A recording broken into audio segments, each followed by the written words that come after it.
ओम नमोस्तु नमोस्तु नमोस्तु नमोस्तु नमो लोयेश त्रिकालवर्ती अरहंताणम नमो लोयेश त्रिकालवर्ती सीताणम नमो लोयेश त्रिकालवर्ती आयर्याणम नमो लोयेश त्रिकालवर्ती वज्जायणम नमो लोयेश त्रिकालवर्ती शवशावणम ओंकार बिंदु संयुक्त नित्यम ध्यायन्ति योगिना कामदम मोक्षदम चैव ओंकाराय नमो नमः मंगलम भगवान वीरो मंगलम गौतमो मुनि मंगलम कुंकुंदारी जैनधर्मोष्टमंगलम सर्वमंगल मांगल्यम सर्वकल्याण कारकम प्रधानम सर्वधर्माणाम जैनम जयतु शासनम नमः समय साराय स्वानुभूत्या चकास्ते चित स्वभावाय भावाय सर्वभावांतरक्षिते एगो में शशदो पाग्रान दर्शन लखणो शेषा में बाईरा भावा शव्य संयोग लखणा मारो शाश्वत एक दर्शन ज्ञान लक्षण जीव है बाकी बधा संयोग लक्षण भाव मुझकी बाह्य है હું એક શુદ્ધ સદારૂપી જ્ઞાન દર્શનમય કરે કઈ અન્ય તે મારું જરી પરમાણુ માત્ર નથી હરે જે જાણતો અરહંતને ગુણદ્રવ્યને પર્યાયપણે તે જીવ જાણે આત્મને કશું મોહ પામે લય કરે નથી અપ્રમત કે પ્રમત નથી જે એક નિર્ણાયક ભાવ છે એ રીત શુદ્ધ કથા એની જે જ્ઞાત તે તો તે જ છે જેમ નેત્ર તેમજ જ્ઞાન નથી કારક નથી વેદ કરે જાણે જ કર્મો દે નિર્જરા બંધ તેમજ મોક્ષ ને ध्रुव वचल ने अनुपम गति पामेली सर्वे सिद्ध ने वंदी कहूँ श्रुत केवली कथित आशमय प्रावृत ओम श्री नमः सिद्धेर्य नमः सिद्धेर्य नमः सिद्धेर्य। આપણે સ્વાનુભૂતિ દર્શનમાંથી પૂજ્ય બેનશ્રીની તત્વ ચર્ચા છે તેમાંથી બોલ નંબર એક જ મિનિટ ચેતનભાઈ જરા કોઈની જ્યાંથી અવાજ આવે છે તો પ્લીઝ આપની લાઈન મ્યુટ જરા કરી દેજો બેન. Thank you Chetanbhai, sorry. હા, આપણે સ્વાનુભૂતિ દર્શન પૂજ્ય બેનશ્રીની તત્વ ચર્ચા ઉપર 172 નંબરનો પ્રશ્ન અને 480 નંબરનો પ્રશ્ન આજે લેવાનો છે.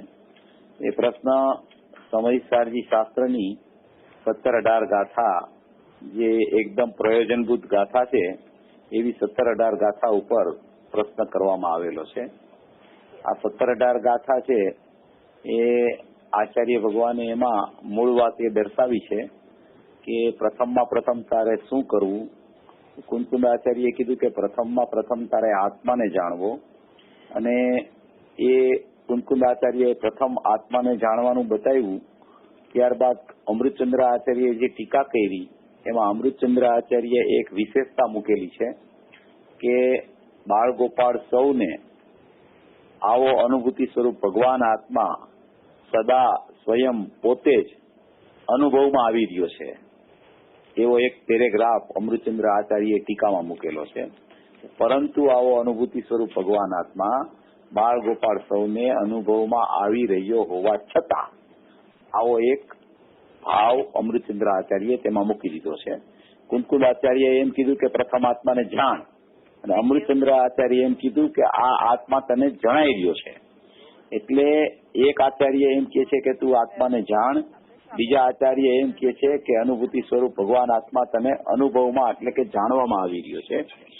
એવી એક અપૂર્વ ગાથા છે. એ અપૂર્વ ગાથા ઉપરનો આમાં પ્રશ્ન છે. જે પ્રશ્ન હું વાંચું છું જેના ઉપર આપણે પૂજ્ય બેનશ્રીનો જવાબ લઈ અને આપણે તત્વ ચર્ચા કરશું. પ્રશ્ન એવો છે, સમયસાર ગાથા 17-18 આવે છે, અનુભૂતિ સ્વરૂપ ભગવાન આત્મા આ બાળ ગોપાળ સૌને સદાકાળ પોતે જ અનુભવમાં આવતો હોવા છતાં તો શું ભગવાન આત્માનો અનુભવ અજ્ઞાન દશામાં પણ હોય છે એવો શ્રોતાનો પ્રશ્ન છે. કે 17-18 ગાથામાં તો એમ કીધું છે કે અનુભૂતિ સ્વરૂપ ભગવાન આત્મા બાળ ગોપાળ સૌને અનુભવમાં આવતો હોવા છતાં તો દરેક જીવને, અજ્ઞાની જીવને પણ આવો અનુભવ આ દશામાં, અજ્ઞાન દશામાં પણ ભગવાન આત્મા અનુભવમાં આવે છે એવો પ્રશ્ન કરવામાં આવ્યો છે શ્રોતા દ્વારા. એટલે પૂજ્ય બેનશ્રી જવાબ આપે છે કે અનુભૂતિ એટલે સ્વાનુભૂતિની અહીં અપેક્ષા નથી. અનુભૂતિ વચ્ચે વચ્ચે અવાજ બહુ આવે છે એટલે આ ડિસ્ટર્બ થાય છે. લાઈન મ્યુટ રાખજો, ડિસ્ટર્બન્સ બધાને થાય છે. અને જો કોઈ લાઈવ બેનશ્રી એનો જવાબ આપે છે, અવાજ આવે તો પ્લીઝ લાઈન મ્યુટ કરી નાખજો. Sorry again Chetanbhai, thank you. પ્રશ્ન કયો છે? પૂજ્ય બેનશ્રી પ્રશ્ન 172 સ્વાનુભૂતિ બોલ. Thank you. સ્વાનુભૂતિ પૂજ્ય બેનશ્રીની તત્વ ચર્ચા સ્વાનુભૂતિ દર્શન બોલ નંબર 172. એમાં પ્રશ્ન એવો છે 17-18 ગાથા સમય સારની છે એના ઉપરનો પ્રશ્ન છે કે અનુભૂતિ સ્વરૂપ ભગવાન આત્મા બાળ ગોપાળ સૌને સદાકાળ પોતે જ અનુભવમાં આવતો હોવા છતાં તો શું આવો આત્માનો અનુભવ અજ્ઞાન દશામાં પણ હોય છે? એવો પ્રશ્નકારે પ્રશ્ન પૂછેલો છે પૂજ્ય બેનશ્રીને. પૂજ્ય બેનશ્રી એનો જવાબ આપે છે કે અનુભૂતિ એટલે સ્વાનુભૂતિની અહીં અપેક્ષા નથી. અનુભૂતિ એટલે એમાં એમ લખ્યું છે કે અનુભૂતિ સ્વરૂપ ભગવાન આત્મા બાળ ગોપાળ સૌને અનુભવમાં આવતો હોવા છતાં. અનુભૂતિ સ્વરૂપ ભગવાન આત્મા એટલે ત્રિકાળ. અનુભવમાં આવતો હોવા છતાં એટલે જ્ઞાનમાં ખ્યાલમાં આવતો હોવા છતાં, જ્ઞાનમાં જણાતો હોવા છતાં, એટલે એ અનુભવમાં આવતો હોવા છતાં એનો અર્થ પૂજ્ય બેનશ્રી એમ કે છે કે અનુભૂતિ એટલે સ્વાનુભૂતિની અહીં અપેક્ષા નથી. સ્વાનુભૂતિની અપેક્ષા નથી એટલે કઈ આ અતિન્દ્રિય આનંદ રૂપી અનુભૂતિની વાત નથી. આ વેદન રૂપી આત્માના અનુભવની ચર્ચા નથી.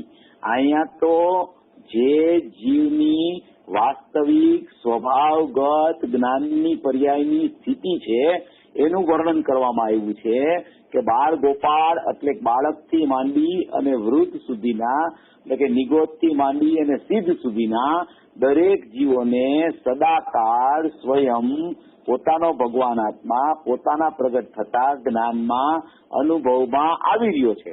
અનુભવમાં આવી રહ્યો છે એટલે અનુભવ એટલે ઓલો સમ્યક દર્શન રૂપી અનુભવ, સમ્યક જ્ઞાન રૂપી અનુભવ એની ચર્ચા નથી. અનુભવમાં આવતો હોવા છતાં એટલે કે આવું જ્ઞાનનું પ્રગટપણું છે, જે જ્ઞાનનું પ્રગટપણું ત્રિકાળી ભગવાન આત્મામાંથી થતું હોવાથી તે જ્ઞાનનો ઉત્પાદ કદી પોતાના જ્ઞાયકને છોડતો નથી. એટલે એ અપેક્ષાએ અહીંયા આચાર્ય ભગવાને એવું કથન મૂક્યું છે કે અનુભૂતિ સ્વરૂપ ભગવાન આત્મા બાળ ગોપાળ સૌને અનુભવમાં આવી રહ્યો છે, એટલે અનુભવમાં આવતો હોવા છતાં પૂજ્ય બેનશ્રી જવાબ આપે છે કે અનુભૂતિ એટલે સ્વ અનુભૂતિની આ અપેક્ષા નથી. અનુભૂતિનો અર્થ વેદનપૂર્વકની અનુભૂતિની વાત નથી. સમ્યક દર્શન સમ્યક જ્ઞાનની ચર્ચા નથી. પણ અહીંયા વાત એટલી છે કે બાળ ગોપાળ સૌ જીવો જે છે એને પોતાનો જ્ઞાનનો પ્રગટ અંશ તો મોજૂદ છે. એટલે કે બાળ ગોપાળ સૌને સ્વયં વેદાઈ રહ્યો છે, એટલે કે જ્ઞાન સ્વભાવ સ્વયં તેને અનુભવમાં આવી રહ્યો છે.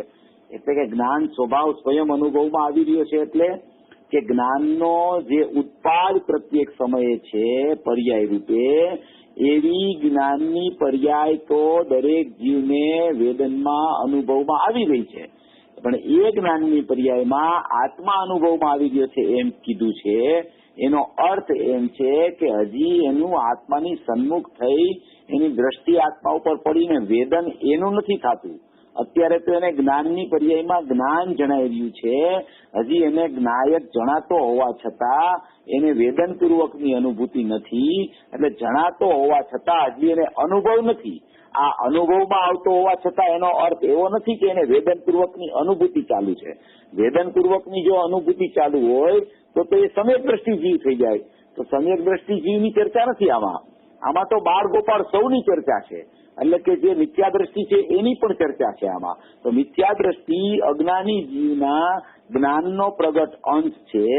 એમાં પણ ભગવાન આત્મા અનુભવમાં આવતો હોવા છતાં, એટલે જાણવામાં આવતો હોવા છતાં, એટલે કે જ્ઞાન છે ઈ સદાય દરેક સમયે જાણવું એમાં ચાલુ હોય છે. એટલે ઈ જ્ઞાનનો સ્વભાવ સ્વપર પ્રકાશક હોવાથી એ જ્ઞાનમાં સ્વનું જાણવું પણ અનાદિથી ચાલી રહ્યું છે. સ્વનું જાણવું કદી કોઈ જીવને છૂટતું નથી એના જ્ઞાનમાં, કારણ કે જ્ઞાનનો સ્વભાવ જ જાણવું છે અને જ્ઞાનનો સ્વભાવ જાણવું છે. અને એ જ્ઞાન જ્ઞાયકમાંથી પ્રકાશિત થતું હોવાથી એ આત્માને જાણતું જ પ્રગટ થાય છે. આત્માને જાણ્યા વગરનું કોઈ જ્ઞાન પ્રગટ જ થતું નથી.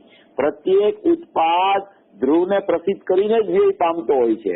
એ જ્ઞાનનો અંશ છે, એ અંશીનો અંશ છે, અંશીમાંથી અંશ પ્રગટ થાય છે. માટે એ અંશ સદાય જ્ઞાયકને પ્રસિદ્ધ કરી પ્રકાશિત કરીને જ વ્યય પામતો હોય છે. પણ એવું હોવા છતાં એને સ્વીકાર નથી આવતો, એની ચર્ચા છે આમાં. અનુભૂતિ એટલે સ્વાનુભૂતિની આ અપેક્ષા નથી. બેનશ્રી એમ કે છે આ બાળ ગોપાળ સૌને સ્વયં વેદાઈ રહ્યો છે, એટલે કે જ્ઞાન સ્વભાવ સ્વયં તેને અનુભવમાં આવી રહ્યો છે. ચૈતન્ય દ્રવ્ય પોતે પોતાના જ્ઞાન સ્વભાવે ઓળખાય તેવી રીતે અનુભવાઈ રહ્યું છે, કારણ કે તે જાણનારું દ્રવ્ય છે. તે જાણનારું દ્રવ્ય પોતે જણાઈ રહ્યું છે, એટલે યથાર્થ જણાઈ રહ્યું છે તેમ નહીં. જો જાણનારું દ્રવ્ય છે એટલે કે દ્રવ્ય છે એ જાણનાર છે અને એનો અંશ છે જ્ઞાનનો, એ દ્રવ્યને જાણે છે. એ દ્રવ્યને જાણતો હોવા છતાં યથાર્થ દ્રવ્ય જણાઈ રહ્યું છે તેમ નહીં. જો યથાર્થ દ્રવ્યનું જાણવું જ્ઞાનમાં થઈ જાય તો એને એ સમયે અનુભવ થઈ જાય. અહીંયા અનુભૂતિની વેદનની ચર્ચા નથી, પણ આવું એક સ્વરૂપ છે, જ્ઞાનનું આવું સ્વરૂપ છે કે જેમાં જ્ઞાયક સદાકાળ પોતે અનુભવમાં આવી રહ્યો છે. એવા પ્રગટ થતા જ્ઞાનના ઉપયોગ લક્ષણનું આત્માનું લક્ષણ જ્ઞાન છે. એ લક્ષણ કદી લક્ષને છોડતું નથી. એ સિદ્ધ કરવા માટે આ ગાથા 17-18 આચાર્ય ભગવાને લખેલી છે કે આવો અનુભૂતિ સ્વરૂપ ભગવાન આત્મા બાળ ગોપાળ સૌને સદાકાળ અનુભવમાં આવી રહ્યો છે. અનુભવમાં આવી રહ્યો છે એટલે કે જાણવામાં આવી રહ્યો છે. જાણવામાં જ્ઞાનમાં આત્મા જણાઈ રહ્યો છે, છતાં એવું એ જાણતો નથી કે મને જાણનારો જણાઈ રહ્યો છે. જ્યાં સુધી એવું જાણવામાં આવી રહ્યું હોવા છતાં એમ જાણતો નથી કે મને તો આત્મા જ જણાઈ રહ્યો છે, એવી પ્રતીતિ કરતો નથી કે મને તો આત્મા જ જણાઈ રહ્યો છે, એવો લીનતા કરતો નથી કે મને તો આત્મા જ જણાઈ રહ્યો છે, ત્યાં સુધી એને યથાર્થ જાણપણું કહેવામાં આવતું નથી. જાણપણું છે પણ એની યથાર્થતા અનુભવના સમયે લાગુ પડે છે. એટલા માટે અહીંયા એમ કહેવા માંગે છે કે જાણનારું દ્રવ્ય પોતે જણાઈ રહ્યું છે જ્ઞાનમાં, એટલે કે યથાર્થ જણાઈ રહ્યું છે તેમ નહીં, એટલે કે વાસ્તવિકપણે પોતે જણાઈ રહ્યું છે. જો એ દ્રવ્ય જ્ઞાનમાં જણાઈ રહ્યું છે એવો એને ખ્યાલ આવી જાય, એવી એને પ્રતીતિ થઈ જાય તો એને અનુભવ થઈ જાય. પણ હજી આ અનુભવની ચર્ચા નથી.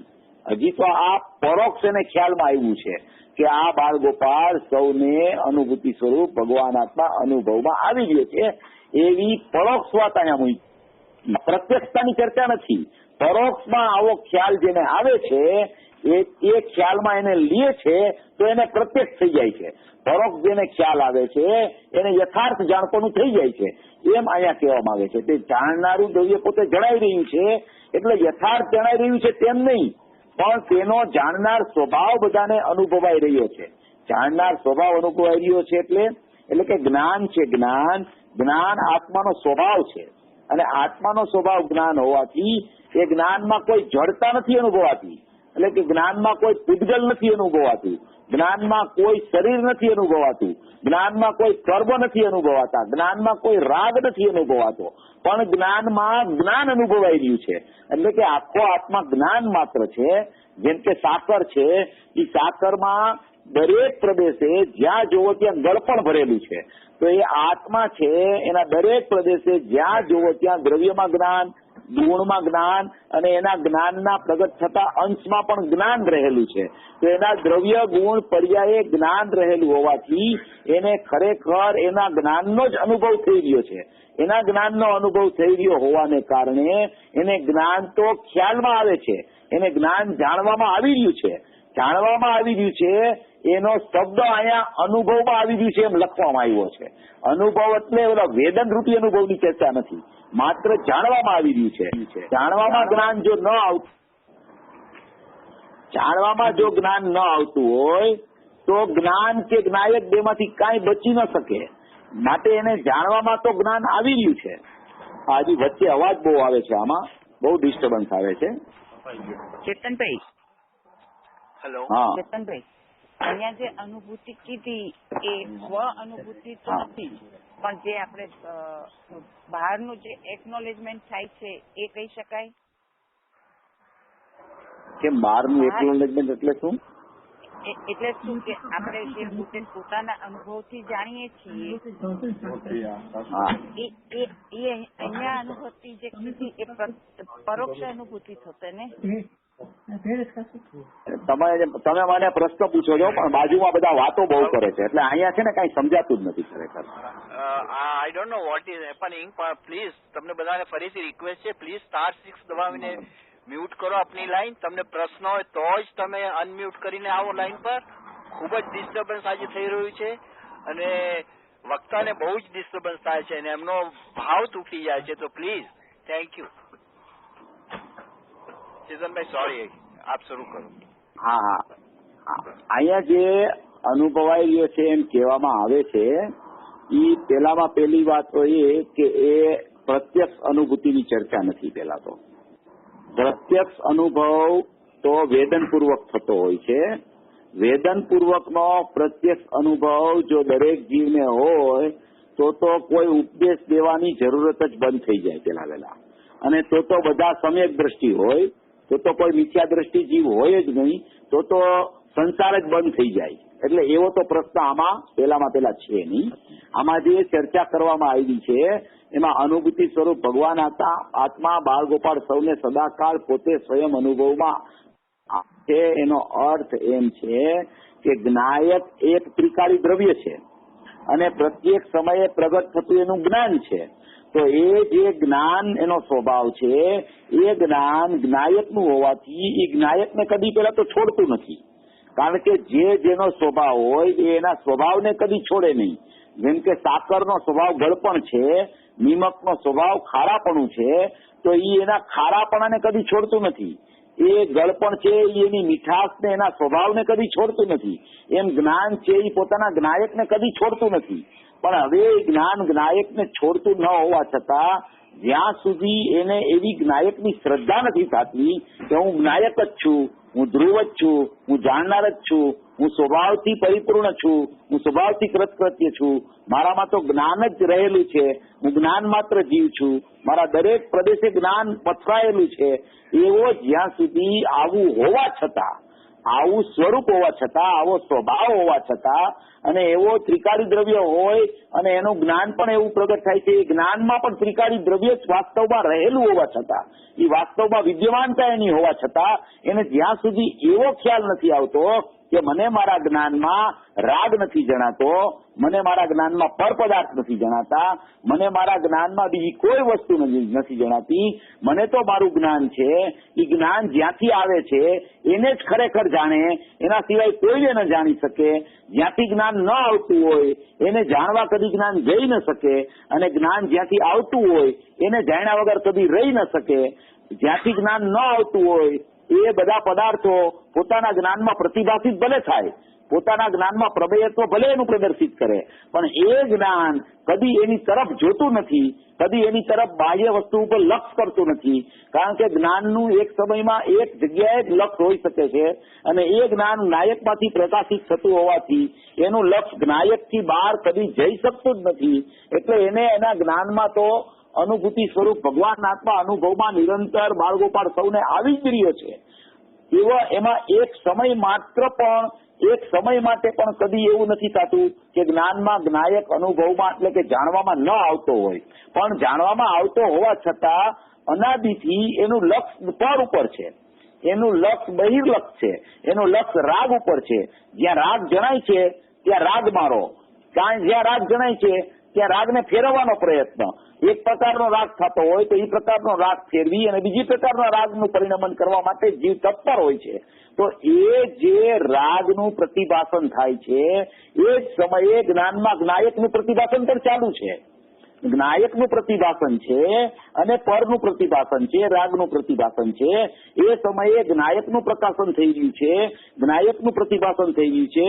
એમાં તો જ્ઞાનમાં પ્રકાશવું પણ છે જ્ઞાયકનું, અને જ્ઞાનમાં જ્ઞાયકનું જાણવું પણ છે. અને જયારે પરનું જે પ્રકાશન થઈ રહ્યું છે એમાં તો માત્ર પર પ્રકાશી રહ્યું છે. જ્ઞાન ખરેખર જ્ઞાયકને જાણવાનું છોડે તો પરને જાણવા જાય, જ્ઞાયકને જાણવાનું જ્ઞાન છોડતું નથી, પણ એને એનું જાણવું હોવા છતાં એને લક્ષ ત્યાં નથી. એને જાણવું હોવા છતાં એને ખ્યાલ નથી આવતો કે મને તો જાણનાર જ જણાઈ રહ્યો છે, મને ત્રિકાળી દ્રવ્ય જ અનુભવમાં આવી રહ્યું છે.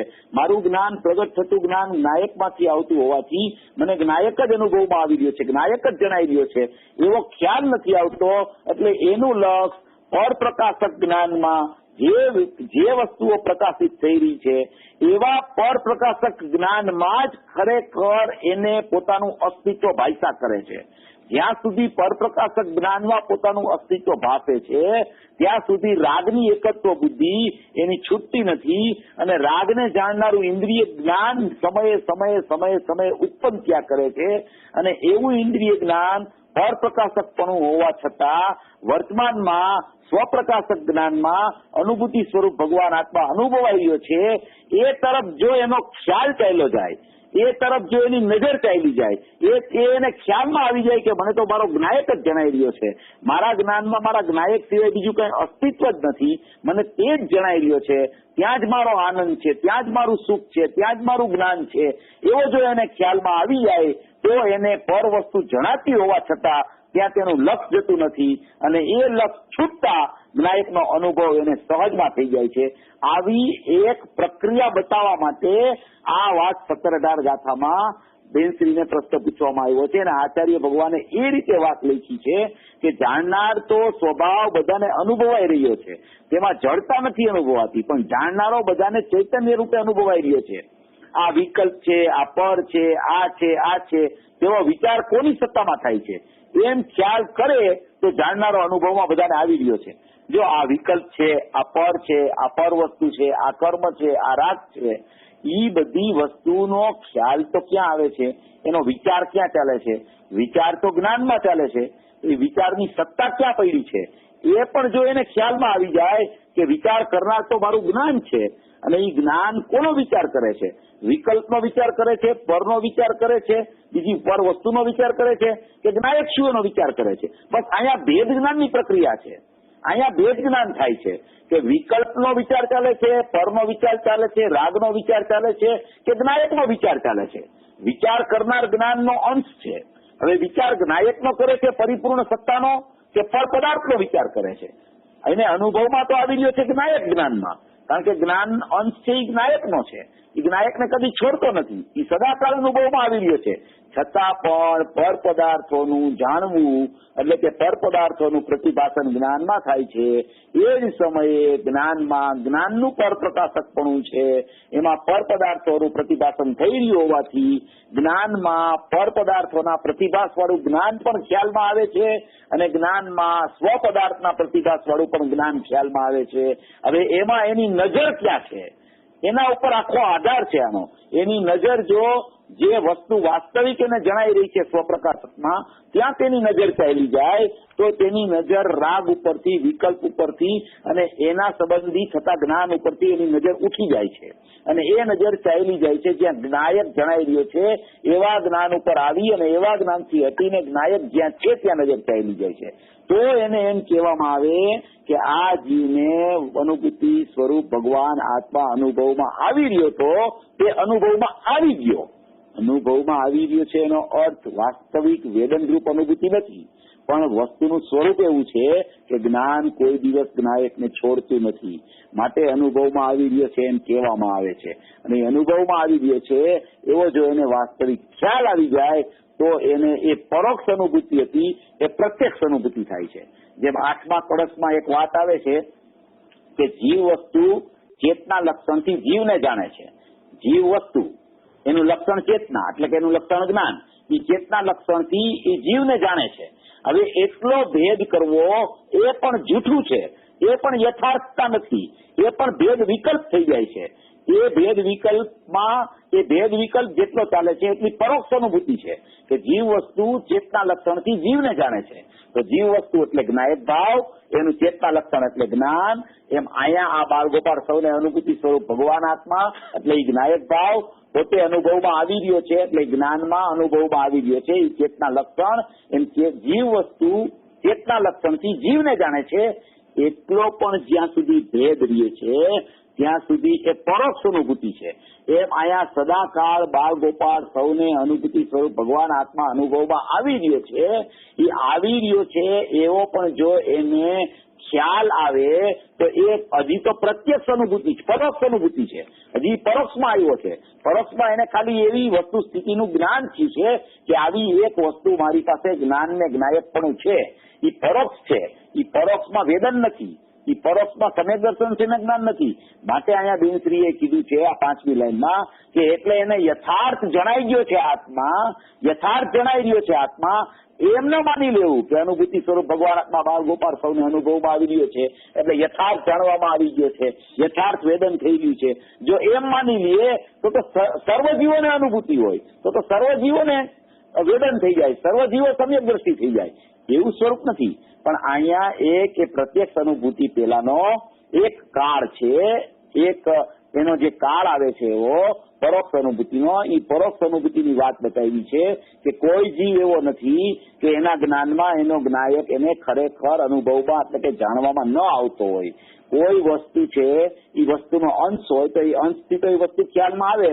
જેમ પ્રકાશનો દ્રષ્ટાંત છે કે ભાઈ પ્રકાશ છે એ દેખાય છે. હવે સૂર્યનો છે પ્રકાશ, તો પ્રકાશ કોનો છે? તો કે સૂર્યનો છે. તો તમે એક રૂમમાં બેઠા હો તો અહીંયા પ્રકાશ હોય તો સૂર્ય તો દેખાતો ન હોય, તો સૂર્ય દેખાતો નથી પણ પ્રકાશ દેખાય છે. તો પ્રકાશ દેખાય છે તો એનો મતલબ શું છે કે સૂર્યની અસ્થિ છે, સૂર્યનું અસ્તિત્વ છે. ભલે સૂર્ય દેખાતો ન હોય પણ પ્રકાશના માધ્યમથી ખબર પડે છે કે સૂર્ય છે. તો એ પ્રકાશ છે એ સૂર્યનો છે, તો એ સૂર્ય સાથે કથનચિત અનન્ય છે પ્રકાશ. એ સૂર્યના કિરણો જે બહાર આવે છે પ્રકાશના, એ સૂર્યના કિરણો સૂર્ય સાથે અનન્ય છે. એ સૂર્યને પ્રસિદ્ધ કરી રહ્યા છે પ્રકાશ. એ કોઈ ઘટપટને કે તરપદાર્થને પ્રસિદ્ધ કરવા માટે પ્રકાશિત નથી થતા, એ પ્રકાશિત તો સૂર્યને કરી રહ્યા છે. તો એ પ્રકાશના માધ્યમથી જેમ સૂર્યનો ખ્યાલ આવે છે એમાં બાળ ગોપાળ સૌને અનુભૂતિ સ્વરૂપ ભગવાન આત્મા અનુભવાઈ રહ્યો છે એવું જ્ઞાન છે. એવા જ્ઞાનનો ખ્યાલ આવે છે કે આ વિચાર ક્યાં ચાલે છે, આ હિતાહિતનો નિર્ણય ક્યાં થાય છે, આ હે ઉપાદેયનો વિચાર ક્યાં ચાલે છે, આ મુખ્ય ગુણનો વિચાર ક્યાં ચાલે છે, આ સત્તા મારી છે ને આ સત્તા મારી નથી એવું નક્કી કોણ કરે છે. તો ઈ બધો વિધિ નિષેધ, અસ્થિ નાસ્તિ, હે ઉપાદેય, મુખ્ય ગુણ, એ બધું જ્ઞાનની સત્તામાં ખ્યાલ આવે છે. તો એ જ્ઞાનની સત્તામાં વિચાર ચાલે છે. તો એ જ્ઞાનની સત્તા છે, એ જ્ઞાનની સત્તા કોની છે? એ જ્ઞાનની સત્તા છે કોની છે? તે તો જ્ઞાયકની સત્તા છે. તો તે જ્ઞાયકની સત્તામાંથી જ્ઞાન આવ્યું છે કે પરમાંથી જ્ઞાન આવ્યું છે? જ્ઞેયોનું જ્ઞાન પણ જ્ઞેયમાંથી આવે છે કે જ્ઞાયકમાંથી આવે છે? જ્ઞેયો સંબંધીનું જે જ્ઞાન વર્તે છે, પરજ્ઞેયો સંબંધીનું જે જ્ઞાન વર્તે છે, વિકલ્પ સંબંધીનું જે જ્ઞાન વર્તે છે, એ જ્ઞાનની પર્યાય પણ, એ જ્ઞાનનો અંશ પણ કંઈક જ્ઞેયોમાંથી આવે છે કે જ્ઞાયકમાંથી અંશ આવે છે? અંશ તો બધો જ્ઞાયકમાંથી આવે છે, પણ એ અંશ પ્રગટ થતા વેગ એ અંશમાં સ્વ અને પરનું સ્વપર પ્રકાશક સ્વભાવ હોવાથી, સ્વપરનું જ્ઞાન હોવાથી, સ્વપર પ્રકાશક જ્ઞાન હોવાથી, સ્વપરનું પ્રતિભાસન હોવાથી એને પરનો પણ ખ્યાલ આવે છે અને સ્વનો પણ ખ્યાલ આવે છે. હવે સ્વ તો અભિન્નપણે પ્રતિભાષિત થઈ રહ્યો છે અને પર પદાર્થ તો ભિન્નપણે પ્રતિભાષિત થઈ રહ્યા છે. સ્વ અભિન્નપણે કેવી રીતે પ્રતિભાષિત થઈ ગયો છે કે એ જ્ઞાન આવતું સ્વમાંથી છે, અને પર ભિન્નપણે કેવી રીતે પ્રતિભાષિત થયા છે કે પર તો જ્ઞાનથી પૃથક છે, જ્ઞાયકથી તો પૃથક હોય જ પર પદાર્થ. વિકલ્પ, રાગ, પર પદાર્થ એ બધું જ્ઞાયકથી તો પૃથક જ હોય, પણ એનું જે પ્રગટ થતું જ્ઞાન છે એ જ્ઞાનથી પણ આ વિકલ્પ, પર પદાર્થ, રાગ બધું પૃથક છે. માટે એ ભિન્નપણે પ્રતિભાષિત થઈ ગયા છે જ્ઞાનમાં. અને જ્ઞાયક ભાવ છે એ જ્ઞાન સાથે કથનચિત અનન્ય હોવાથી એ અભિન્નપણે પ્રતિભાષિત થઈ ગયો છે. એ અભિન્નપણે પ્રતિભાષિત જ્ઞાયક ભાવ થઈ રહ્યો હોવાથી એમ કહેવામાં આવે છે કે બાળ ગોપાળ સૌને અનુભૂતિ સ્વરૂપ ભગવાન આત્મા અનુભવમાં આવી રહ્યો હોવા છતાં તેનું લક્ષ્ય ત્યાં ન હોવાથી, તેનું લક્ષ્ય ત્યાં ન હોવાથી એટલે જાણવામાં આવી રહ્યો હોવા છતાં તે જાણતો નથી. તેને જાણવામાં આવી રહ્યો હોવા છતાં જાણતો નથી એટલે એનું લક્ષ્ય ત્યાં નથી.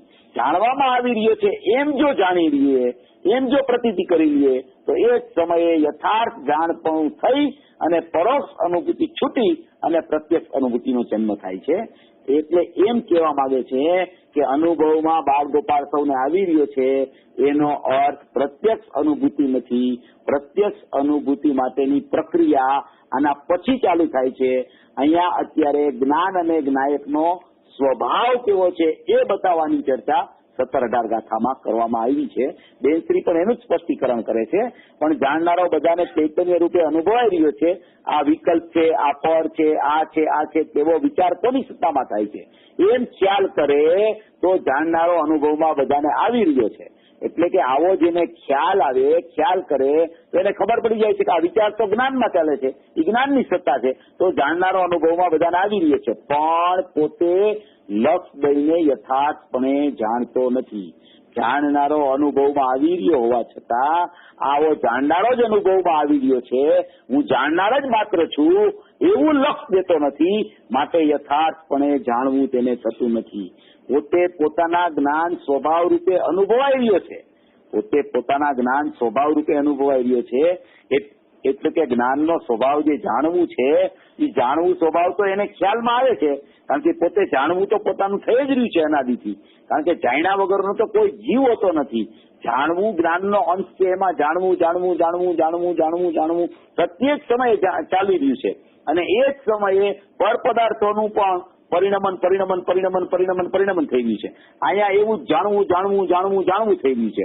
એક સમયે જ્ઞાયક જણાઈ રહ્યો જણાઈ રહ્યો જણાઈ રહ્યો જણાઈ રહ્યો થઈ રહ્યું છે જ્ઞાનમાં. એટલે જ્ઞાયક જણાઈ રહ્યો છે જ્ઞાનમાં, જ્ઞાન એને જાણી રહ્યું છે, પર પદાર્થો પ્રતિભાષિત થઈ રહ્યા છે, જ્ઞાનનો સપર પ્રકાશક સ્વભાવ છે, છતાં જ્ઞાનના અંશની નજર જ્યાં સુધી જ્ઞાનનું લક્ષ નાયક જણાઈ રહ્યો હોવા છતાં એવા જણાઈ રહ્યો છે ત્યાં લક્ષ જતું નથી, ત્યાં સુધી એને યથાર્થપણે જાણપણું થતું નથી. નાયક જાણનાર તે બધાને ચૈતન્યતા રૂપે અનુભવમાં આવે છે. આ બાળ ગોપાળ બધાને અનુભવાઈ રહ્યો છે તે યથાર્થપણે નહીં પણ તેના સ્વભાવ રૂપે અનુભવાઈ રહ્યો છે. એટલે કે જ્ઞાનનો સ્વભાવ જાણવું છે અને જ્ઞાયકનો સ્વભાવ જણાવવું છે, એવું ફંક્શન તો અનાદિથી પ્રત્યેક જીવને એના સામાન્ય ઉપયોગમાં ચાલી રહ્યું છે. પણ એવા સામાન્ય ઉપયોગમાં જાણનારો એના જ્ઞાનમાં જણાતો હોવા છતાં એને ખરેખર ચૈતન્યપણું હોવા છતાં એનો સ્વભાવમાં જાણવું થઈ રહ્યું હોવા છતાં એવો એને યથાર્થ જાણપણાનો વિશ્વાસ ન આવતો હોવાને કારણે એને ખરેખર અનુભવમાં આવતો હોવા છતાં અનુભવ ખરેખર એને થતો નથી, કારણ કે એને યથાર્થ જાણપણું વર્તતું નથી. આમાં યથાર્થ ઉપર ખાસ વજન છે બેનશ્રીનું. યથાર્થ એટલે સમ્યકતા. અહીંયા યથાર્થ એટલે પ્રત્યક્ષની વાત છે, યથાર્થ એટલે પરોક્ષની વાત નથી. ખરેખર યથાર્થ નિર્ણય, યથાર્થ જાણવું પછી પાકો નિર્ણય હોય છે. પણ અહીંયા બેનશ્રીએ યથાર્થ શબ્દમાં પ્રત્યક્ષતા સૂચક આ અર્થ કર્યો છે યથાર્થનો. યથાર્થ એટલે પ્રત્યક્ષતા. યથાર્થ જણાય નથી રહ્યું એટલે પ્રત્યક્ષ જણાય નથી રહ્યું. પરોક્ષ જાણવું ચાલુ હોવા છતાં એ પરોક્ષ જાણવું પ્રત્યક્ષ જ્યાં સુધી નથી થયું ત્યાં સુધી જાણવું હોવા છતાં જાણવાનું યથાર્થ પણ થયું નથી. એમ યથાર્થ શબ્દ અહીંયા બેનશ્રીએ પ્રત્યક્ષતા માટે વાપરેલો છે, પણ પોતે લક્ષ દઈને યથાર્થપણે જાણતો નથી. પોતે પોતાના જ્ઞાન સ્વભાવ રૂપે અનુભવાઈ રહ્યો છે. જ્ઞાયક જાણનાર તે બધાને ચૈતન્યતા રૂપે અનુભવમાં આવે છે. આ બાળ ગોપાળ બધાને અનુભવાઈ રહ્યો છે તે યથાર્થપણે નહીં પણ તેના સ્વભાવ રૂપે અનુભવાઈ રહ્યો છે. આ સ્વભાવ એટલે જ્ઞાનનો સ્વભાવ જાણવું, જ્ઞાયકનો સ્વભાવ જણાવવું. એવા જ્ઞાનમાં જ્ઞાયક અત્યારે વર્તમાનમાં પણ બાળ ગોપાળ સૌને જાણવામાં આવી રહ્યો છે અને જ્ઞાયક પોતે જણાઈ રહ્યો છે. જેમ આ વર્ણ રસ સ્પર્શ ગંધ બધામાં જડતા દેખાય છે તેમ આત્મામાં ચૈતન્યતા દેખાય છે. ચૈતન્યતા દેખાય છે એટલે આત્માનો સ્વભાવ જ્ઞાન અને જ્ઞાનનો સ્વભાવ જાણવું, અને જ્ઞાનનો સ્વભાવ જાણવું તો જાણવું તો કોને જાણવું? કોને જાણવાથી અનુભૂતિ થાય? કોને જાણવાથી વેદન આવે? કોને જાણવાથી અતિન્દ્રિય આનંદનો સ્વાદ આવે? કોને જાણવાથી સમ્યક દર્શન જ્ઞાન પ્રગટ થાય? તો કે આત્માનો સ્વભાવ જ્ઞાન, જ્ઞાનનો સ્વભાવ જાણવું અને જાણવામાં પોતાના સ્વભાવરૂપ ચૈતન્ય પદાર્થ ને ત્રિકાળી દ્રવ્યને જાણતા મને આનંદની અનુભૂતિ થાય. માટે હું મારા સ્વભાવને જ જાણી રહ્યો છું. મારા સ્વભાવ સિવાય કોઈનું જાણવું ખરેખર મારામાં થતું જ નથી. હું મારા એક ચૈતન્ય દ્રવ્યને જ જાણી રહ્યો છું. 17-18 ગાથામાં તો હું પોતાના આત્માનું જ જાણવું થઈ રહ્યું છે એમ લીધું છે, બીજાનું જાણવું નથી થઈ રહ્યું એમ નાસ્તિથી પણ એમાં વાત કરી નથી. ત્યાં તો એટલી જ વાત લીધી છે કે અનુભૂતિ સ્વરૂપ ભગવાન આત્મા એટલે કે ત્રિકાળી દ્રવ્ય અને બાળ ગોપાળ સૌને સદાકાળ પોતે જ અનુભવમાં આવે છે. એનો અર્થ એમ છે કે એનું પ્રગટ થતું જ્ઞાન એમાં માત્ર જ્ઞાયક જ અનુભવમાં આવી રહ્યો હોવા છતાં તેનું લક્ષ ન હોવાને કારણે તેને સમ્યક પ્રકારની અનુભૂતિ થતી નથી. એકલી ત્યાં અસ્થિની વાત છે. આમાં પરને જાણતો નથી, પર સંબંધીના જ્ઞાનને જાણતો નથી એવી કોઈ ચર્ચા ખરેખર 17-18 ગાથામાં કરવામાં જ આવી નથી. પછી એમ લીધું છે કે એનું લક્ષ તેના ઉપર ન હોવાને કારણે પરને પોતાનું જાણતો અને માનતો હોવાથી એને પોતાના સમ્યકતાનો વિશ્વાસ આવતો નથી, તેની સમ્યકતાની અનુભૂતિ થતી નથી. પણ મૂળ જે આ વાત લખી છે, પરંતુ આવો અનુભૂતિ સ્વરૂપ ભગવાન આત્મા બાળ ગોપાળ સૌને અનુભવમાં આવી રહ્યો હોવા છતાં ત્યાં સુધી બધી અસ્થિની ચર્ચા છે. આ ગાથા આખી અસ્થિની છે. આ ગાથામાં એમ કહે છે કે પ્રથમ આત્માને જાણ. એમાં એમ નથી કીધું કે પેલા નૈનિક પ્રમાણથી આત્માનો નિર્ણય કર, પેલા વિભાવ અને સ્વભાવને જાણ, ઉપાદાન નિમિત્તને જાણ, એ નિશ્ચય વ્યવહારનું પેલા યથાર્થ સ્વરૂપ સમજ એવી કોઈ વાત 17-18 ગાથામાં ન લખતા આચાર્ય ભગવાને સીધી એવી કલમ ચલાવી છે કે આ બાળ ગોપાળ સૌને અનુભૂતિ સ્વરૂપ ભગવાન આત્મા સદાકાળ સ્વયં પોતે જ અનુભવમાં આવતો હોવા છતાં સૌને આમાં એવી વાત લખવા માંગે છે કે આવું ફંક્શન તો તારી અજ્ઞાન દશામાં પણ ચાલી રહ્યું છે, માટે તારે જરાય ચિંતા કરવાની જરૂર નથી. જે અજ્ઞાનીની અજ્ઞાન દશા છે એ અજ્ઞાન રૂપી ભાવમાં પર પદાર્થનું વલણ હોવા છતાં એનો એક ફાંટો જ્ઞાનનો સ્વપ્રકાશકમાં બાળ ગોપાળ સૌને અનુભૂતિ સ્વરૂપ ભગવાન આત્મા અનુભવાઈ રહ્યો છે એવું અનુભવી રહ્યો છે. એક પૂજ્ય બેનશ્રીનું પ્રવચન છે 179 નંબરનું, વચનામૃતનું પ્રવચન નંબર 179. એમાં પૂજ્ય ગુરુદેવશ્રીએ આનો સુંદર ખુલાસો 17-18 ગાથાનો કર્યો છે. જો કોઈને સાંભળવાની ઈચ્છા હોય તો ખાસ સાંભળી લેજો. એમાં મૂળ ખુલાસો આ 17-18 ગાથાનો ખૂબ સરસ આવ્યો છે. એમાં પૂજ્ય ગુરુદેવશ્રીએ એક જ જ્ઞાનની પ્રગટ થતી પર્યાયના 2 ભાગ પાડ્યા છે. એક જ્ઞાનની પર્યાયના 2 ભાગ પાડ્યા છે અને એ 2 ભાગ પણ અજ્ઞાનીના પાડ્યા છે, જ્ઞાનીના નહીં. જ્ઞાનીને તો અનુભવ દશાના કાળે નિર્વિકલ્પ સ્વસંવેદન આવતા પછી તે વિકલ્પાત્મક દશામાં આવે ત્યારે એને પરિણતિને ઉપયોગના 2 ભાગ પડે છે. પણ પૂજ્ય ગુરુદેવશ્રીએ આ 17-18 ગાથાનું કોટેશન 179 નંબરના પૂજ્ય બેનશ્રીના બોલના પ્રવચનમાં આપી અને એમાં એવી સ્પષ્ટતા કરી છે કે કોઈ પણ જીવને, અજ્ઞાની જીવને એના બહિર્લક્ષી જ્ઞાનમાં પર પદાર્થ ઉપર લક્ષ્ય હોય છે તે સમયે પણ તેના જ્ઞાનમાં, તેના સ્વપ્રકાશકમાં બાળ ગોપાળ સૌને અનુભૂતિ સ્વરૂપ ભગવાન આત્મા અનુભવમાં આવી રહ્યો છે. એવી વસ્તુની મર્યાદારૂપ સ્થિતિ વર્તમાન અજ્ઞાની જીવની રહી ગઈ છે. એક જ જ્ઞાનમાં એના એક અજ્ઞાન રૂપી જ્ઞાનનું લક્ષ બહિર્લક્ષ્ય છે.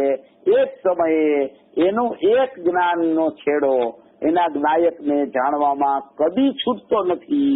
એ ઉપર જ્યાં એની નજર જાય છે ત્યાં એ જ્ઞાન દેખાતા એને સીધો જ્ઞાયક દેખાઈ જાય છે.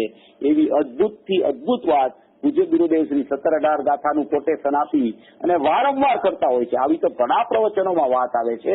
એટલે અહીંયા પૂજ્ય બેનશ્રીને કહેવાનું તાત્પર્ય એમ છે કે કોઈ એમ સમજી લઈએ કે 17-18 ગાથામાં અનુભૂતિ સ્વરૂપ ભગવાન આત્મા અનુભવમાં આવી રહ્યો છે એનો અર્થ વેદન રૂપી અનુભૂતિ છે, તો વેદન રૂપી અનુભૂતિની ચર્ચા નથી. એટલું સંક્ષિપ્તમાં એને બેનશ્રીને કહેવાનો ભાવ છે. એને એ પ્રકારે આ બોલમાં એને વર્ણન કર્યું છે કે તું યથાર્થપણે અહીંયા અનુભવની ચર્ચા નથી. યથાર્થપણું એટલે સમ્યકપણું, સમ્યકપણું એટલે પ્રત્યક્ષપણું. એ પ્રત્યક્ષ અનુભૂતિની ચર્ચા અહીંયા નથી. અહીંયા પરોક્ષ અનુભૂતિની ચર્ચા છે.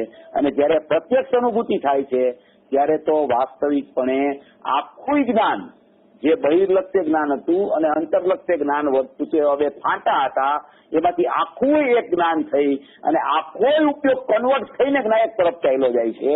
ત્યારે કોઈ પરસન્મુખ ઉપયોગ જ હોતો નથી. આખો ઉપયોગ હું જ્ઞાયક છું એમ જ્ઞાયક તરફ પરિણમી જાય છે. તેને જ ખરેખર યથાર્થતા કહેવાય છે, તેને જ ખરેખર પ્રત્યક્ષતા કહેવાય છે. તે જ્ઞાન નાયકની સન્મુખ થતું, નાયક તરફ વળતું એવું વળી જાય છે કે ત્યાં જ્ઞાન ને જ્ઞાયકના ભેદ જ ભાષિત થતા નથી. એવું જ્ઞાન અંદરમાં લવલીન થઈ જાય છે. સોગાનીજીએ એક પોતાના છેલ્લા 3 પત્રોમાં એક વાત વારંવાર દોહરાવી છે કે અનુભૂતિના કાળની સ્થિતિ શું હોય છે કે કર્તા કર્મ ક્રિયા ભેદ નહીં ભાષતું હે, અકર્તૃત્વ શક્તિ અખંડ રીતિ ધરેઈએ, याही के ज्ञान में लकी लीजिए गवेसी, याही की लकड़ी में अनंत सुख भर्યો है. એટલે કે અનુભૂતિના કાળમાં કોણ કરતા, કોણ એનું કર્મ, કઈ ક્રિયા એવો કોઈ ભેદ ભાષિત થતો નથી. આખું જ્ઞાન નાયક હું છું એમ પરિણમી જાય છે. માટે ત્યાં પરનું લક્ષ પણ નથી હોતું, પરની સન્મુખતા નથી હોતી. આખો ઉપયોગ પરથી છૂટી અને જ્ઞાયકમાં લવલીન થાય છે. એને એમ કહેવામાં આવે છે કે યથાર્થપણે આ જીવને જ્ઞાયક જણાઈ ગયો. જે પૂર્વમાં જણાતો હતો પરોક્ષ, સદાકાળ અનુભવમાં આવતો હતો, એ હવે પ્રત્યક્ષ થઈ ગયો. એને એમ કહેવાય કે આ જીવને અનુભૂતિ થઈ ગઈ, આ જીવને સમ્યક દર્શનની પ્રાપ્તિ થઈ ગઈ અને યથાર્થપણે વાસ્તવિક જેવો આત્મા હતો એવું જાણવું આ જીવને થઈ ગયું. એવું આ બોલમાં પૂજ્ય બેનશ્રી કહેવા માંગે છે. એટલે 17-18 ગાથાની જે વાત છે એ વારંવાર કોટેશન આપવામાં આવતું હોય ત્યારે કોઈ એમ ન સમજી લેવું કે અહીંયા તો હવે અનુભવ બધા જીવને વર્તી જ રહ્યો છે અને હવે એનો જેને ખ્યાલ આવે એનો જેને અનુભવ વર્તી જ રહ્યો છે એવો જ ખાલી ખ્યાલ કરવાનો છે. એમ નથી. હજી તો બહિર્લક્ષી જ્ઞાન છે અને બહિર્લક્ષી જ્ઞાનનો એક ફાટો છે એ પર તરફ વર્તી રહ્યો છે અને એના સિવાયનો પણ એક ફાટો છે. જ્ઞાનની પર્યાય છે અખંડ એક.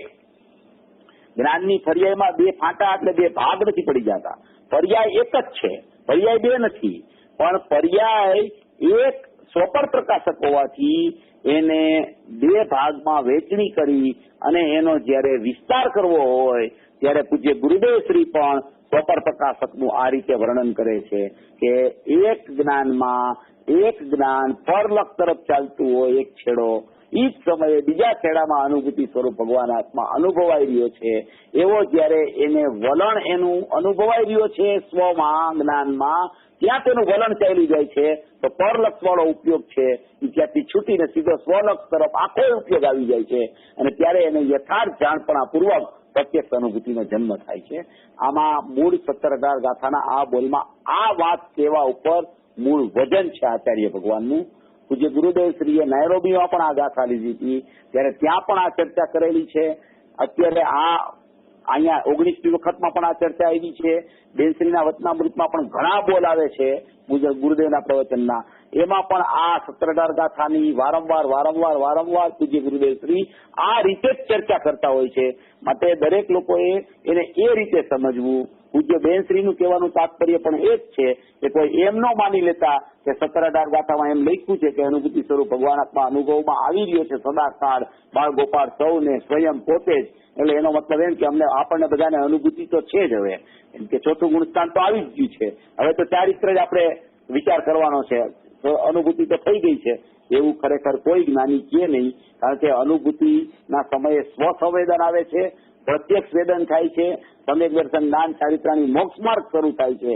માટે આચાર્ય ભગવાનનો પણ કહેવાનો એમ આશય નથી. કોઈ ગુરુદેવે પણ એમ વાત નથી કરી કે બીજા કોઈ એમના પછી પણ જે કોઈ જ્ઞાની થઈ ગયા હોય એ લોકો કોઈ એવી વાત નથી કરતા. કારણ કે દરેક જીવને ખબર હોય છે કે અનુભવ થાય ત્યારે તો અતિન્દ્રિય આનંદનું વેદન આવે છે અને જ્યાં સુધી મને એવું વેદન ન આવે ત્યાં સુધી ખરેખર અનુભૂતિ કહેવામાં આવતી નથી. આ બોલનો આ ભાવ છે. હવે આના પછી 480માં બોલ લેવાનો છે અને આપણો ટાઈમ પૂરો થવા આવ્યો છે. 480માં બોલમાં પણ ખરેખર વસ્તુ સ્થિતિ તો આ જ છે, વાત તો આ જ કરવામાં આવી છે. અહીંયા જ્ઞાન લક્ષણથી ચર્ચા લીધી છે, અહીંયા લક્ષણ શબ્દ નથી આવ્યો, ત્યાં લક્ષણથી ચર્ચા આવી છે. અને બેયનો વિષય ને બેયનો ભાવ એક જ છે. છતાંય આપણે હવે પાછા આવતા રવિવારે કેમ મળશું ત્યારે પાછો આ વિષય 480 બોલનો લઈ લેશું. આના ઉપર કોઈ પ્રશ્ન હોય તો પ્રશ્ન કરી શકાય છે.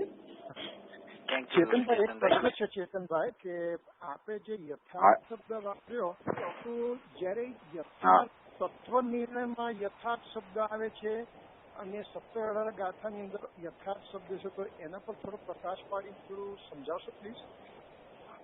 હા, તત્વ નિર્ણયમાં યથાર્થ શબ્દ જે આવે છે ને એ નિર્ણયની ભૂમિકાની ચર્ચા છે કે જ્યારે કોઈ પણ જીવ પોતાના સ્વભાવનો નિર્ણય કરવા બેસે ત્યારે તત્વનો નિર્ણય કરવા માટે પેલા પ્રથમ એને યથાર્થ નિર્ણય થાય છે. એ નિર્ણય એવો હોય છે કે દ્રવ્ય આવો છે, ગુણ આવું છે, પર્યાય આવી છે, નવ તત્વ આવા છે, સ્વભાવ વિભાવ બધું આવું છે, એવો એક તત્વનો નિર્ણય થાય છે. એ તત્વનો યથાર્થ નિર્ણય જે થાય છે ત્યાં અનુભૂતિની ચર્ચા નથી. પણ અહીંયા જે બેનશ્રીએ યથાર્થ શબ્દ વાપર્યો છે એ અનુભૂતિ માટે વાપર્યો છે.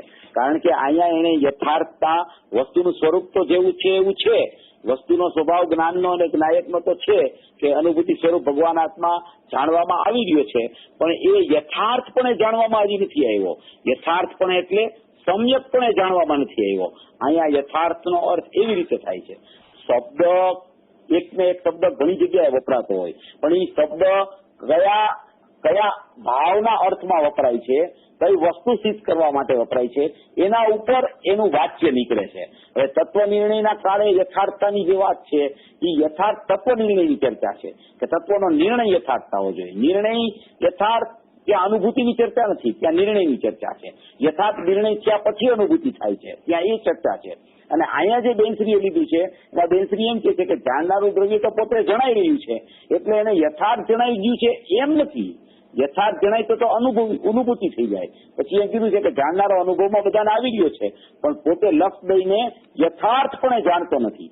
યથાર્થપણુનો અર્થ અહીંયા સમ્યકપણે પ્રત્યક્ષ વેદનપૂર્વક જાણતો નથી એમ અર્થ થાય છે. અને ત્યાં તત્વ નિર્ણયમાં યથાર્થની વાત છે, ત્યાં તો નિર્ણયની વાત છે. ચેતનભાઈ, પણ નિર્ણય યથાર્થ હોય તો પછી શ્રદ્ધા આમાં પોતાપણું કરે છે એટલે એ અપેક્ષાએ યથાર્થ નિર્ણય જો હોય તો સ્વાનુભૂતિ સુધી જઈ શકાય છે, તો એ અર્થમાં બંને યથાર્થની વ્યાખ્યા સરખી જ છે ને? એ અપેક્ષા બરાબર છે પણ યથાર્થ નિર્ણય થાય એ જ સમયે પ્રતીતિ થાય એવો નિયમ નથી. યથાર્થ નિર્ણય જીવને થાય તત્વનો એ જ સમયે પ્રતીતિ સમ્યક થઈ જાય એવો નિયમ નથી. એટલે યથાર્થ નિર્ણય બાદ પણ થોડો કાળ જીવને જઈ શકે છે, ત્યાર પછી પણ પ્રતીતિ થાય છે. એટલે ત્યાં યથાર્થ નિર્ણયની ભૂમિકા જે છે એ જ્ઞાનમાં યથાર્થ નિર્ણય આવે છે વસ્તુના સ્વરૂપનો, વસ્તુના સ્વભાવનો, અને એ નિર્ણય આવ્યા બાદ એની સમ્યક પ્રકારે પ્રતીતિ થાય છે. અને અહીંયા યથાર્થતાની વાત છે એ અનુભૂતિના સંબંધે વાત છે યથાર્થતાની, એટલો ફરક છે એમાં. તો એ યથાર્થતાની પાત્રતા કહી શકીએ? હે શું? હા બોલો બોલો. આપણે પાત્રતા કહી શકીએ ખરા? હા, એકદમ કહી શકાય. યથાર્થ નિર્ણયને પાત્રતા કહી શકાય. એ પાત્રતા કહી શકાય. એ પ્રકારની એની પાત્રતા, એની યોગ્યતા ઉભી થઈ ગઈ છે કે એ યથાર્થ નિર્ણયમાં આવી ગયો છે. અને યથાર્થ નિર્ણયમાં જે જીવ આવે છે એ અલ્પકાળમાં અનુભૂતિ સુધી પહોંચી જાય છે. કારણ કે નિર્ણયની યથાર્થતા એને જ કહેવાય કે જ્ઞાનમાં એને જેવું સ્વરૂપ છે એવું ભાવમાં એને ભાષણ થઈ ગયું. તમારી વસ્તુનો સ્વભાવ આવો જ છે એવો નિર્ણય થઈ ગયો, એને જ યથાર્થતા કહેવાય. અને એ જ્ઞાનમાં આવે છે યથાર્થતા.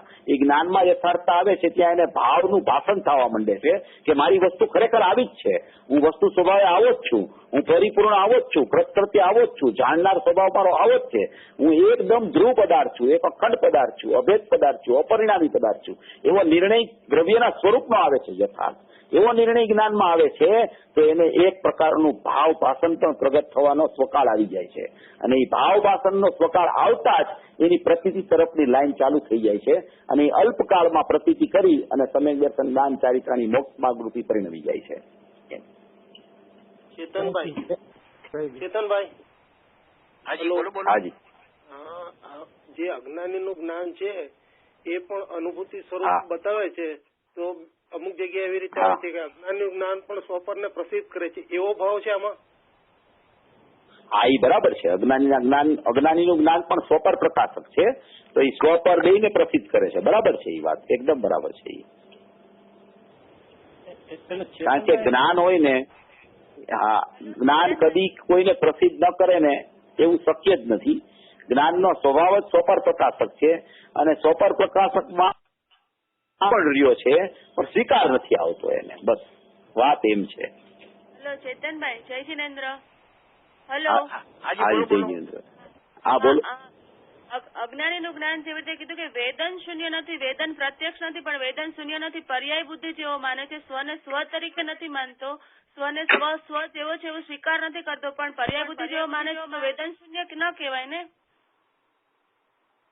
વેદન શૂન્ય એટલે અહીંયા વેદનની અપેક્ષા એવી છે કે અત્યારે એને જ્ઞાનમાં જ્ઞાયક જણાતો હોવા છતાં જ્ઞાયક સન્મુખ થઈને વેદન કરતું નથી. એ અપેક્ષાએ એને વેદન શૂન્ય કહેવામાં આવે છે. પણ જ્ઞાન પોતે જ્ઞાનમાં વેદાઈ રહ્યું છે. જ્ઞાનની પર્યાયનું વેદન ચાલી રહ્યું છે. એ અપેક્ષા જુદી. અને જ્ઞાનની પર્યાયમાં જ્ઞાયકના અનુભવ સહિતનું જે વેદન આવે છે એ અપેક્ષા જુદી. એટલે અહીંયા જે કહેવામાં આવ્યું છે એ જ્ઞાનની પર્યાયમાં જ્ઞાનની પર્યાયનો ખ્યાલ એને આવ્યો છે. જ્ઞાનની પર્યાયમાં હજી એને જ્ઞાયકનો ખ્યાલ નથી આવ્યો. ખ્યાલ આવતો હોવા છતાં પ્રત્યક્ષપણું નથી થયું એટલે પ્રત્યક્ષ વેદન નથી આવ્યું એમ કહેવામાં આવે છે. જ્યાં સુધી જ્ઞાયકનું પ્રત્યક્ષ વેદન જીવને જ્ઞાનમાં આવતું નથી ત્યાં સુધી એને ખરેખર રાગ સંબંધીના જ્ઞાનનું વેદન ચાલે છે. રાગનું વેદન તો કોઈને ખરેખર થતું જ નથી. યા તો રાગ સંબંધીના જ્ઞાનનું વેદન ચાલે યા તો જ્ઞાયક સંબંધીના જ્ઞાનનું વેદન ચાલે. જ્ઞાયક સંબંધીના જ્ઞાનનું વેદન જ્ઞાયકની સન્મુખતાપૂર્વક ચાલતું હોય છે. રાગ સંબંધીના જ્ઞાનનું વેદન રાગની પ્રતિભાષિતતાની સમયે ચાલતું હોય છે. કારણ કે એનું લક્ષ જ્ઞાયક ઉપર જ્યાં સુધી પ્રત્યક્ષપણે ગયું નથી ત્યાં સુધી એનું લક્ષ રાગ ઉપર છે એમ કહેવામાં આવે છે. એટલે કે રાગ સંબંધીના જ્ઞાનને એ વેદે છે એ જ્ઞાનને ઇન્દ્રિય જ્ઞાન કહેવામાં આવે છે. બરાબર. હા, ચેતનભાઈ હા છે ને ટાઈમ તુષારભાઈ? હા જી બોલો વાંધો ચેતનભાઈ 5 મિનિટ વાંધો નથી ને? કોઈ વાંધો નહીં, ખુશીથી પૂછી લ્યો તમે. Thank you. હા ચેતનભાઈ, આપણે શરૂઆતથી જે વાત કરી, ઘણી વખત તમે આજના સેશનમાં વિચાર અને જ્ઞાનનો વિચાર વિકલ્પ કરે છે, પર પદાર્થનું વિચાર કરે છે. તો મારે થોડી સ્પષ્ટતા અહીંયા જોઈએ છે. આપણે એક તો અજ્ઞાનીની વાત કરી, પરોક્ષ અનુભૂતિ અને પ્રત્યક્ષ અનુભૂતિ. તો વિકલ્પ અને વિચારનો ડિફરન્સ કોના જ્ઞાનમાં સ્પષ્ટ જણાય છે? વિકલ્પ અને વિચારનો ડિફરન્સ એવી વસ્તુ છે કે જ્ઞાન છે એ જ્ઞાન એક અંશ છે પ્રગટ થતો દરેક જીવને. અજ્ઞાની જ્ઞાનીના ભેદ નથી એમાં. પેલા તો દરેક જીવને જ્ઞાન પ્રગટ થાય છે. હવે એ દરેક જીવને જ્ઞાન પ્રગટ થાય છે એ જ્ઞાનનો સ્વભાવ સ્વપર પ્રકાશક છે. હવે સ્વપર પ્રકાશક સ્વભાવ હોવાથી પર સંબંધીનું જ્ઞાન પણ એમાં વર્તે છે અને સ્વસંબંધીનું જ્ઞાન પણ એ જ્ઞાનમાં વર્તે છે. હવે એ સ્વસંબંધીનું ને પર સંબંધીનું જ્ઞાન વર્તે છે એમાં જ્યાં સુધી પર સંબંધીના જ્ઞાનનો એને વિચાર ચાલે છે ત્યાં સુધી એ જ્ઞાનનું નામ વિકલ્પ કહેવામાં આવે છે. અને સ્વસંબંધીના જ્ઞાનનો જ્ઞાયકના જ્ઞાનનો વિચાર જ્ઞાનમાં એને ચાલે છે તો એ જ્ઞાન જ્ઞાયક તરફ વળી જાય છે તો એને અનુભૂતિ કહેવાય છે. હવે વિકલ્પ અને વિચારનો ડિફરન્સ જે છે એ વિકલ્પ અને વિચારનો ડિફરન્સ તો અનુભવ વાળાને જ ખરેખર પકડાય છે. અનુભવ વગરનાને વિકલ્પ ને વિચારનો ભેદ ખરેખર પકડાતો નથી. કારણ કે એનો વિચાર વિકલ્પ સાથે રાગ મિશ્રિત જ્ઞાન એને ચાલી રહ્યું હોય છે. એને રાગ વગરનું કેવળ જુદું જ્ઞાન ખ્યાલમાં નથી આવતું. જો રાગ વગરનું જુદું જ્ઞાન એને ખ્યાલમાં આવી જાય તો એ જ્ઞાન જ્ઞાયક તરફ વળી જાય છે. માટે એ જ્યાં સુધી અજ્ઞાન દશા છે, જ્યાં સુધી યથાર્થ નિર્ણય સુધી જીવ નથી પહોંચ્યો, જ્યાં સુધી એને વાસ્તવિક સ્વરૂપનો ખ્યાલ નથી આવ્યો પરોક્ષમાં પણ, ત્યાં સુધી એને રાગ મિશ્રિત જ્ઞાન એટલે કે વિકલ્પ સાથે ભેળસેળ વાળું જ્ઞાન એને ખ્યાલમાં આવે છે. વિકલ્પ સાથે ભેળસેળ જ્ઞાનની થતી નથી પણ એને એમ થાય છે કે મારું જ્ઞાન વિકલ્પરૂપ થઈ ગયું છે, મારો વિચાર વિકલ્પરૂપ થઈ ગયો છે, મારો વિચાર જ્ઞાન છે એ રાગરૂપ થઈ ગયો છે એવું એને ભાસ થયા કરે છે.